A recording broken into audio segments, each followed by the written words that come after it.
يا صباح الفل. ازيكم حبايب قلبي؟ يا رب تكونوا بخير وسلام. كل سنة وانتم طيبين. يوم جديد وفيديو جديد. لو اول مرة تشوفيني اشتركي في القناة وفعلي الجرس عشان كل ما انزل فيديو يوصلك اشعار بيه. يا ريت تحطي لايك، ما تنسيش اللايك. اللايك مش هيعمل اي حاجة يا جماعة غير ان هيرفع الفيديو بس. يعني اللي بيتفرجوا عليا لو داسوا لايك، الفيديو هيترفع بس. يعني ده حاجة صواب انت هتعمليه، خير يا جماعة، اعتبروه خير هتعملوه. النهاردة طبعا هندخل في ايه في الفيديو بتاعنا؟ هنعمل اكلة حلوة هتعجبكم. النهاردة هنعمل ايه يا ام بنوب؟ النهاردة هنعمل فراخ بتتبيلة رهيبة. تتبيلتها بسيطة لكن خطيرة. المهم ايه، هنجيب اول حاجة معايا علبة زبادي، وده على حسب الكمية اللي انت هتعمليها. يعني مثلا انت لو هتعملي فرختين 3 خليهم علبتين زبادي. هتعملي فرخة زي انا كده اعملي علبة زبادي واحدة. هحط على علبة الزبادي دي معلقتين كبار صلصة، معلقة صغيرة بهارات فراخ مشوية، معلقة صغيرة 7 بهارات، نص معلقة فلفل اسود وزيها كزبرة، حبة بابريكا، حبة شطة، يعني الموجود عندك في المطبخ من بهارات حطيها. كل حاجة نص معلقة صغيرة، ما عدا عن الفراخ المشوية حطي منها معلقة صغيرة كده مليانة. هحط معلقة صغيرة عسل اسود، وهحط معاها دبس رمان. طيب الدبس الرمان ده بيعمل ايه؟ بيدي طعم للفراخ رهيب، يديها كده سنة يعني اقول لك ايه، مزازة على تسكيرة، يعني بيديها طعم حلو، حاجة كده حلو. طب انا ما عنديش دبس رمان، خلاص اكتفي بمعلقة العسل. عندك صويا صوص حطي، عندك صوص باربيكيو حطي، اللي موجود عندك في المطبخ حطي، ما مش مشكلة يعني. مش هتقف الوصفة على نوع من التتبيله. هحط كده حوالي ليمونه ونص برضو مع ايه، مع التتبيله اللي احنا عاملينها. يعني بصي خلينا متفقين على حاجه، اللحمه لما تيجي تتبليها ما تكتريش ليها تتبيلات وبهارات. يعني ليه؟ عشان ما تضيعيش طعم اللحمه غير الفراخ. وبرضو الفراخ ما تكتريش كتير، بس مش زي اللحمه. الفراخ بنحط لها بهارات اكتر من اللحمه، غير اللحمه بنكتفي ممكن بنوعين بهار او 3 بالكتير فيها عشان ما نضيعش طعمها. لكن الفراخ بنحط اكتر، البهارات في الفراخ بتديها طعم حلو. هنزل كده بحبة زيت، يعني حوالي ربع كوباية زيت. وحطينا طبعا دبس الرمان. وبعد كده حطيت معلقة من بصل بودرة وتوم بودرة الموجود عندك. لو عندك نوع واحد حطيه، ويكون احسن لو حطيتي بصل بودرة. هاجي بعد كده هحط حبة مية وهضرب كل الحاجات والحبشتكات دي كلها مع بعضيها، كله مع بعضه لغاية ما يديك الخليط اللي ايه اللي انت شايفاه ده. بس بقى شمي بقى الريحة بتاعت التتبيلة دي، شميها بقى وشوفي ريحتها عاملة ازاي، حاجة كده من الاخر. طبعا انا كان معايا ايه فرخة وشوية اجنحة، شوية اجنحة. هم كانوا طالبين ولادي اصلا اجنحة، قالوا لي اعملي لنا يا ماما شوية اجنحة كده حلوين بتتبيلة مشاوي، واحنا مش عايزين حاجة تانية. قلت ايه، بدل ما اعمل شوية الاجنحة وحديهم اعمل معاهم فرخة، يعني ربما حد يدخل ابوهم مش عايز ياكل من الاجنحة ياكل فراخ. يعني ايه، برضو لازم اعمل حاجة ايه معاهم. ما عجبهمش ان انا عملت الاجنحة معاها فراخ، لا هم كانوا عايزين اجنحة بس. قالوا ان احنا التتبيلة دي كانت خطيرة في الاجنحة، فاحنا عايزينها كنا كلها اجنحة. يعني يرضيكم اعمل خير وما ينفعش؟ يعني عامله لهم فراخ يا جماعة، فراخ. يلا زي بعض وخليها عليا انا. طبعا انتوا عارفين ان انا اللي متابعني من اول الفيديوهات ان انا بعمل الفراخ بغسلها كويس، وبعد ما بغسلها بحطها في محلول ناعم. طب ايه فايدة المحلول ده؟ عشان خاطر بيسحب اي حاجة في الفراخ، اي زفارة، اي دم، اي حاجة وحشة في الفراخ بيسحبها. بتلاقي كده المحلول كله سحب اللي. طب ايه المحلول؟ المحلول زي ما قلت لكم قبل كده، مية وسكر وليمون. بعد ما نغسل الفراخ كويس وننضفها نحطها حوالي ساعتين 3 في المحلول ده ونسيبها لغاية ما نلاقي الفراخ زي ما انتوا شايفينها كده بيضة قشطة. هنيجي كده هنفتحها زي ما انتوا شايفين، وهندخل بقى التتبيلة فيها بالأجنحة بكله. عايزة اقول لكم ان انا ولادي كلوا الأجنحة وسابوا الفرخة، صدقوني. جربيها كده. لو عندك شوية أجنحة في الفريزر طلعيها واعملي فيها حبة التتبيلة دي وحبة رز جنبها، شوية سلطة، ويا عيني بقى خدي عندك. هيقولولك كل يوم اعملي لنا منها. يلا كده ما تكسليش. لو انتي يعني ايه، بنخزن الأجنحة، بنجيب كده الصدور، بنطلع الأجنحة وبناخد نعمل الصدور بانيه، شيش طاووق، ستريبس اللي احنا عايزينه، وبنخزن في الفريزر الايه الاجنحه. انا بحوشهم على بعضهم وبعملهم مره واحده. طبعا انا انتوا عارفين ان انا الفراخ دي ما بشتريهاش اصلا، انا بربيها. ليه بربيها على طول؟ خلاص احنا اتعودنا بصراحه، خلاص هم اتعودوا على طعم بتاعه البيت. لما اجي اشتري من بره يقول لك لا، بتاعه البيت دي طعمها احلى من بره. هي يعني بتصرف ما بتصرفش؟ لا بتصرف، بس ايه، مش زي بتاعت بره برضو. يعني انت لو حسبتيها هتلاقيها ارخص لك واوفر لك وانضف لك. وغير كده يعني فوق الرخص وفوق انها بتوفر، يعني انت ضمناها، ولا حقن ولا هرمونات ولا اي حاجة. ما علينا، احنا طبعا الفراخ خلاص تبلناها وشلناها في التلاجة وهنسيبها. انا الكلام ده عملتها الصبح بدري وده اخر النهار. هاجي كده جبت كيلو رز معاه معلقتين سمنة بلدي حلوين كبار كده.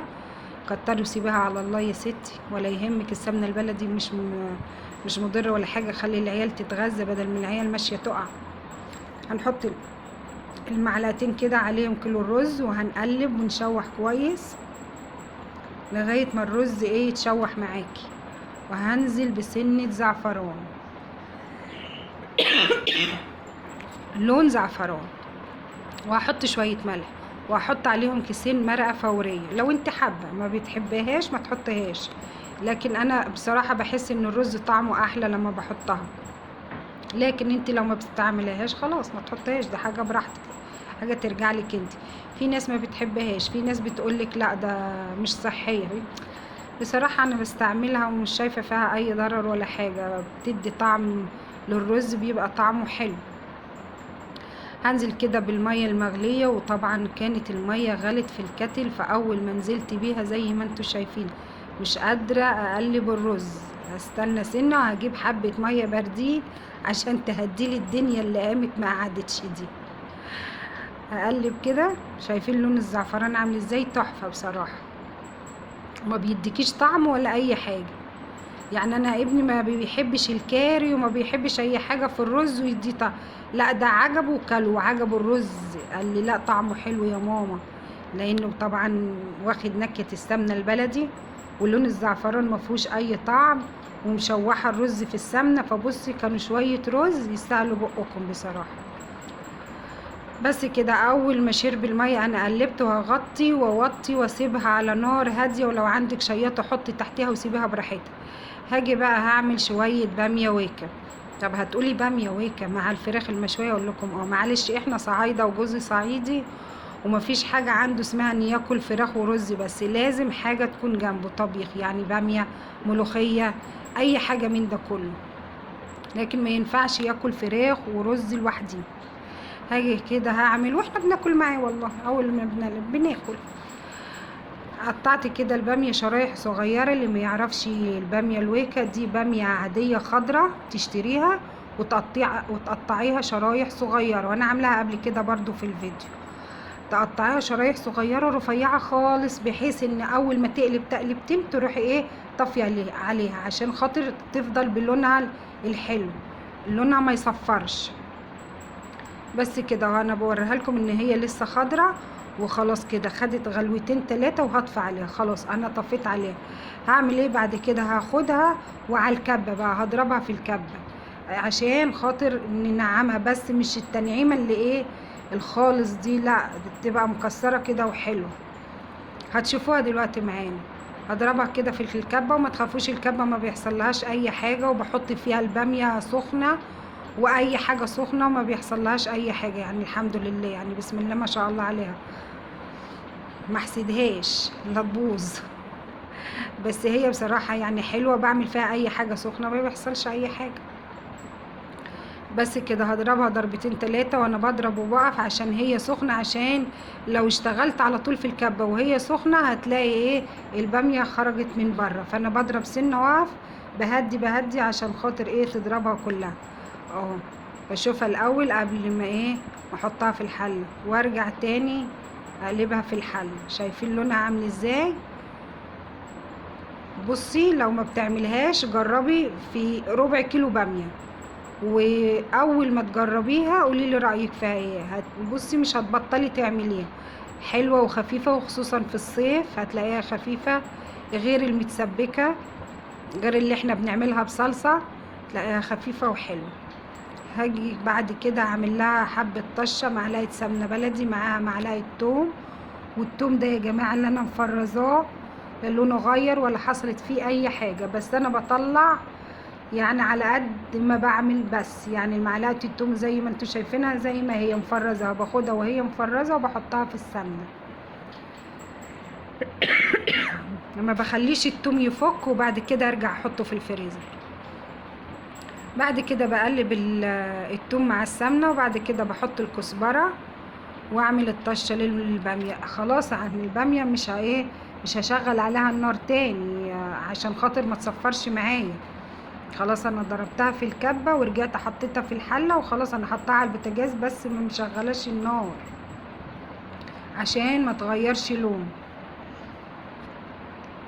هو طالع منها البخار. هقلب كده لغايه ما ياخد معايا اللون الطشه، وهرجع اطش، ولا هقول يا لهوي ولا حاجه ابدا، وبتطلع حلوه زي العسل صدقوني. يلا بنتي جت ورايا قالت لي مش تقولي يا لهوي يا ماما، قلت لها ليه؟ قالت لي عشان الطشه تبقى حلوه. قلت لها لا هي حلوه من غير حاجه. بس بعد كده هقلب وخلاص كده اهو هظبطها مع الطشه. بس انا ايه حسيت انها تقيله شويه، انا شغلت عليها النار اهو عشان خاطر تاخد مع الطشه تقليبه واحده، وبعد كده بطفي عليها. حسيت اول ما غلت انها ايه لسه تقيله شويه، حطيت لها حبه شوربه تاني. بس هي التقليبه اللي مع الطشه، يعني بشغل عليها النار اول ما اجي اطش على طول تقلب مع الطشه واروح طافيه عليها. خلاص خلصنا، والرز استوى والباميه حضرناها، والفراخ كانت مستويه في الفرن. طبعا الفراخ انا حطيتها على نار عاليه في الشبكه اللي قبل الاخيره، وسبتها براحتها بقى، ولا غطيتها ولا اي حاجه، استوت وخدت اللون مع نفسها على طول من غير شوايه من غير اي حاجه. طب لو انت عندك الفرن بتاعتك بارده وممكن تنشف الفراخ، يبقى غطيها وسيبيها لغايه ما تستوي، وبعد كده افتحي عليها وشغلي عليها الشوايه على هادي، تاخد معاك اللون الحلو اللي احنا بنحبه. بس مش عارفه الكحه مالها. بعد كده خلاص غرفنا يا ستي اوعي يا حبيبتي اوعي، انا مش واخده بالي انها واقفه قدام الكاميرا. دي مارتينا، بس هي مش ما خدتش بالها خالص ولا انا. بقول لكم بصوا الحله ما فيهاش اي حاجه، يعني الناس اللي بتقولك الحله الرز بيشيط مني في الحله الاستانلس، اديكم زي ما انتوا شفتوا الحله ما فيهاش ولا اي حاجه، ولا شيطه ولا الرز لاسق فيها ولا حاجه ابدا، الرز طالع مفلفل وزي الفل. هنيجي بقى هندلق الباميه في الاطباق. يلا ببساطه احمدي من غير معلقه من غير اي حاجه يا جماعه على طول.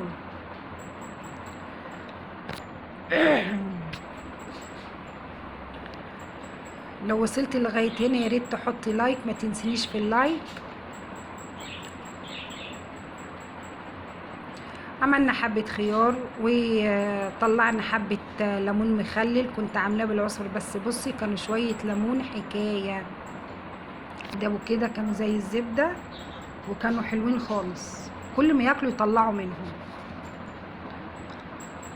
هغرف بقى الفراخ.